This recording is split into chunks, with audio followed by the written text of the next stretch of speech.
Good morning student, class 8 हम पढ़ रहे हैं व्याकरण। व्याकरण में हम विशेषण पढ़ रहे थे। आज हम पढ़ेंगे विशेषण की अवस्थाएं।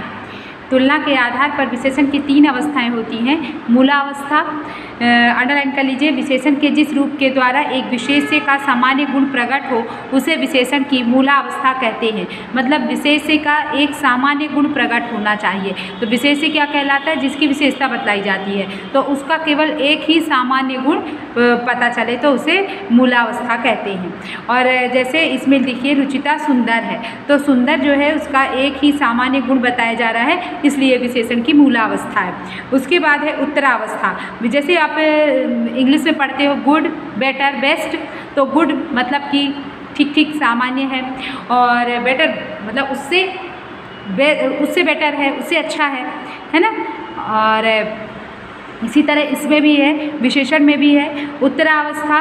उत्तरावस्था क्या कहलाती है? विशेषण के जिस रूप से 2 विशेषों की तुलना की जाती है। देखिए, 2 विशेषों की तुलना कैसे की जा रही है? जैसे रुचिता और नीतू से सुंदर है। रुचिता किससे सुंदर है? नीतू से सुंदर है। रुचिता नीतू से सुंदर है। ये एक का दूसरे के साथ कंपैरिजन किया जा रहा है, मतलब कि वो कैसी है, तुलना की जा रही है, इसलिए ये विशेषण की उत्तरावस्था कहलाती है। उपयुक्त वाक्यों में सुंदर और अधिक विशेषण क्रमशः रुचिता को नीतू से और आज को कल से बढ़कर बता रहे हैं, अतः ये विशेषण उत्तरावस्था में है।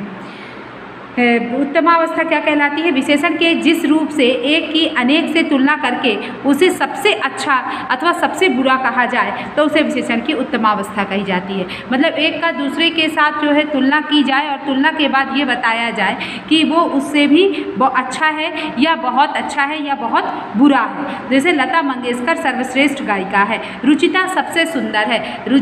जैसे लता मंगेशकर गायिका तो है, ये उसकी विशेषता हो गई, मगर कैसी गायिका है? सर्वश्रेष्ठ गायिका, मतलब गायिकाओं में सबसे ऊपर है, इसलिए ये एक का दूसरे के साथ तुलना की जा रही है ना। सभी गायिकाओं की लता मंगेशकर से तुलना की जा रही है, तो लता मंगेशकर को सर्वश्रेष्ठ बताया जा रहा है, इसलिए ये विशेषण की उत्तमावस्था है।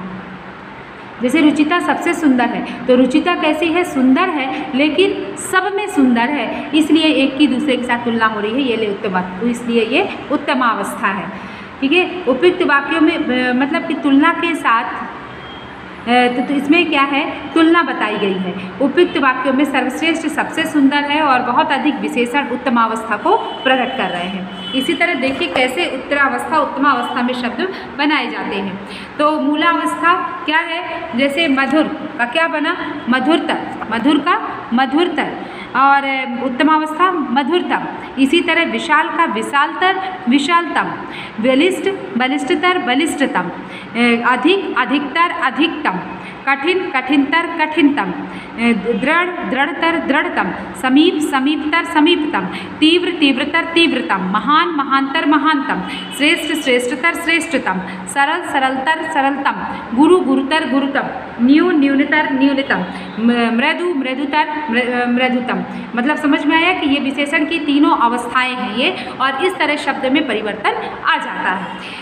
विशेषण शब्दों की रचना। संज्ञा शब्दों से विशेषण की रचना कैसे होती है? जैसे प्रमाण, तो क्या बन गया? प्रामाणिक। पुस्तक का पुस्तकीय, आदर का आदरणीय, ठंड का ठंडक, ईमानदारी का ईमानदारी, शहर का शहरी, रोग का रोगी, सुर का सुरीला, धन धनी, स्थान स्थानीय, कुल कुलीन, काटा कटीला, शिक्षा शिक्षित, भूख का क्या होगा? भूखा, साहित्य का साहित्यिक, सुख का सुखी।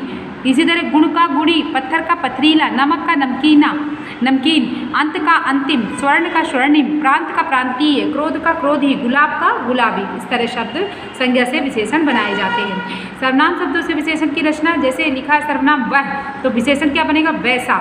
सर्वनाम लिखा है यह, तो विशेषण क्या बनेगा? ऐसा। जो, जैसा, मैं, मुझसा, कौन, कैसा, आप, आपसा। क्रिया के साथ कैसे बनाया जाता है? जड़ना, जड़ाऊ, तैरना, तैराक, कमाना, कमाऊ। क्रिया खेलना, खिलाड़ी, पूजना, पुजारी, टिकना, टिकाऊ, पढ़ना, पढ़ाकू, उड़ना, उड़ाऊ, बनाना, बनावटी।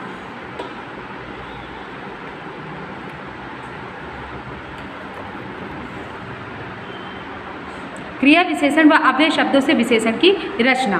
तो भीतर, भीतरी, नीचे, निचला, आगे, अगला, नीचे, पीछे, पिछला, फिर है बाहर, बाहरी, ऊपर, ऊपरी।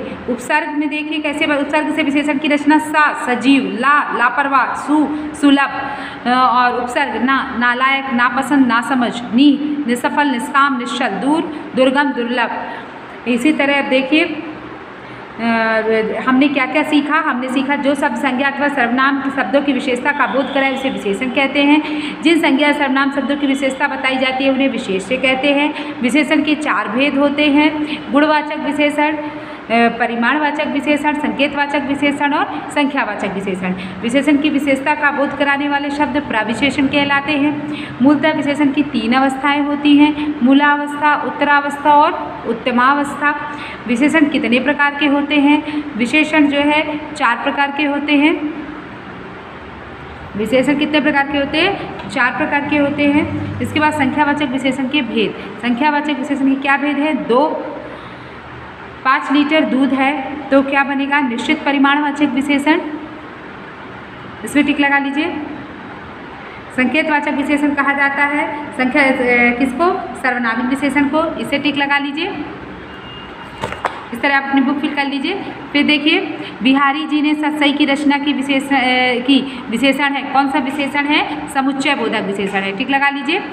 और फिर आइए क्वेश्चन नंबर 3 में दिए गए शब्दों में से विशेषण बनाकर रिक्त स्थान भरिए। तो कैसे बनाएंगे? वह अच्छा तैराक है, भीम बहुत बलवान था, एडिशन एक महान वैज्ञानिक थे, इस नदी का पानी जहरीला है, आजकल सीमा के घर की आर्थिक स्थिति कुछ सही नहीं है। इस तरह आप अपनी बुक फिल कर लीजिए। निम्नलिखित शब्दों की उत्तरावस्था व उत्तमावस्था लिखिए। तो बृहद का बृहत्तर, बृहत्तम, पावन, पावनतर, पावनतम, बलिष्ठ, बलिष्ठतर, बलिष्ठतम। यहाँ पर पावन की जगह पवित्र भी हो सकता है, तो अगर पवित्र किया जाए तो पवित्र, पवित्रतर, पवित्रतम हो जाएगा। बलिष्ठ, बलिष्ठतर, बलिष्ठतम, दीर्घ, दीर्घतर, दीर्घतम, उच्च, उच्चतर, उच्चतम। ये प्रत्यय जोड़कर 2-2 विशेषण शब्द बनाइए। वान, वान प्रत्यय है तो हमें इसको जोड़ करके नया शब्द बनाना है। तो क्या बन गया? भाग्यवान, गाड़ीवान, एक ऐतिहासिक, एक वैज्ञानिक। इन प्रत्यय लगाएंगे तो क्या बनेगा? पंडिताइन और ठकुराइन।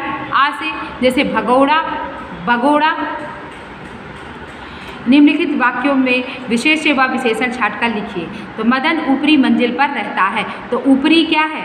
ये विशेषण है और मंजिल क्या है? विशेष्य है। किसकी विशेषता बताई जा रही है? मंजिल की। ये उस सभा में बहुत आदमी आए थे। तो कौन आए थे? आदमी आए थे। कितने आए थे? बहुत आए थे, इसलिए ये उसकी विशेषता हो गई। यह घर मेरा है। घर किसका है? किसकी विशेषता बताई जा रही है? घर की। तो क्या बताई जा रही है कि घर की विशेषता क्या है? कि ये मेरा है। और सारी पृथ्वी जलमय हो गई। तो पृथ्वी क्या हो गई? विशेष्य क्या है? पृथ्वी। क्या जलमय हो गई है? पृथ्वी। तो और जलमय उसकी क्या हुई? विशेषता हुई।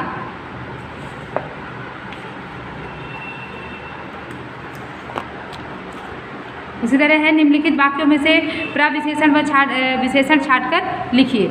तो यह आम बहुत मीठा है। तो प्रविशेषण बहुत, विशेषण क्या हुआ? मीठा। तो यह वह अत्यंत दुखी व्यक्ति है। तो अत्यंत प्रविशेषण, विशेषण क्या हुआ? दुखी। भारतीय सैनिक बहुत बहादुर होते हैं। तो बहुत प्रविशेषण और बहादुर जो है विशेषण। अधिक और इसमें राजेश पहले से अधिक मोटा हो गया है। तो अधिक क्या है? ये प्रविशेषण है और मोटा जो है विशेषण है। आनंद बहुत डरपोक है। तो मतलब ये क्या हुआ? बहुत जो है प्रविशेषण है और विशेषण जो है वो डरपोक है। निम्नलिखित शब्दों से विशेषण बनाइए तथा उन विशेषणों को अपने वाक्यों में प्रयोग कीजिए। तो समाज, तो विशेषण क्या बनेगा? सामाजिक। जहर, जहरीला। बल, बलवान। इसको चाचा कट कर लीजिए, ये गलत है। तो वाक्य जैसे क्या बनेगा? जो भी आपको वाक्य बनाना हो आप स्वयं अपने से बना लीजिएगा, ठीक है। इसके बाद निम्नलिखित शब्दों से विशेषण बनाइए। तो पढ़ना का क्या होगा? पढ़ाकू। सेवा का सेवक। रंग का रंगीला। दुखी का दुखदाई। ऊपर का ऊपरी। चरित्र का चारित्रिक। और यहाँ चरित्र कर लीजिएगा, चरित्रिका चरित्र। चरित्र का चारित्रिक। भूख का भूखा। पीछे का पिछला। इस तरह आप अपनी बुक फिल कर लीजिए। जो डाउट हो डाउट क्लास में पूछ लीजिएगा।